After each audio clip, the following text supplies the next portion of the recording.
Hello, welcome to my channel.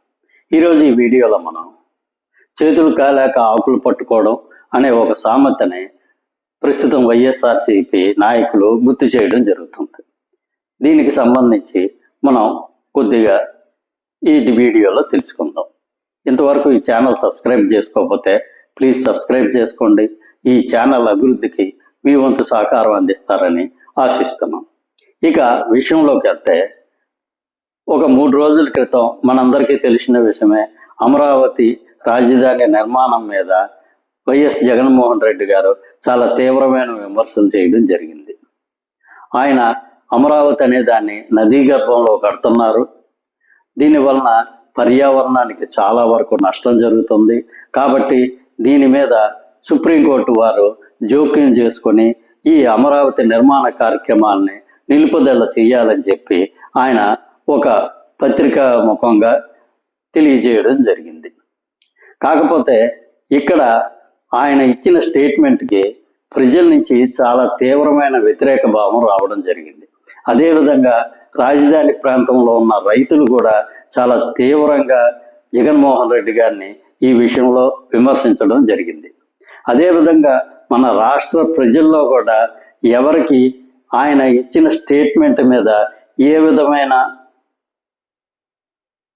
మంచి దృక్పథం అనేది రావడం జరగలేదు.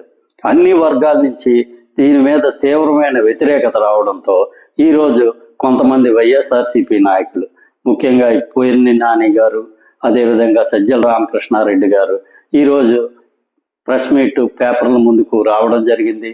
వాళ్ళు జగన్మోహన్ రెడ్డి గారి ఉద్దేశం అది కాదు, ఆయన అమరావతిని ఎప్పుడూ వ్యతిరేకించలేదు, ఆయన అమరావతిలోనే ఆయన ప్యాలెస్ను కొట్టుకోవడం జరిగింది, అమరావతిని ఏ రోజు మేము నిలిపివేస్తామని చెప్పలేదు అని ఇటువంటి మాటలు చెప్పడం జరుగుతుంది. కాకపోతే ఆల్రెడీ దీని మీద ప్రజల్లో వ్యతిరేక భావం వచ్చింది.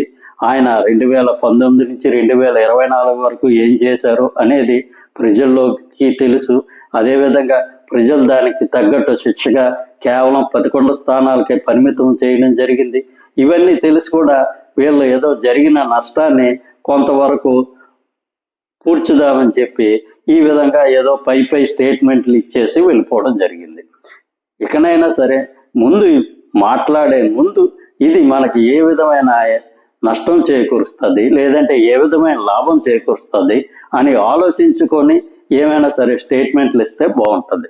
అంతేగాని ఈ రాష్ట్రంలో ప్రధాన ప్రతిపక్షంగా ఉండి కూడా వాళ్ళు ఈ విధమైన ఏమాత్రం బాధ్యత లేకుండా ఇటువంటి స్టేట్మెంట్లు ఇవ్వడం అనేది చాలా వరకు దురదృష్టకరమైన విషయం.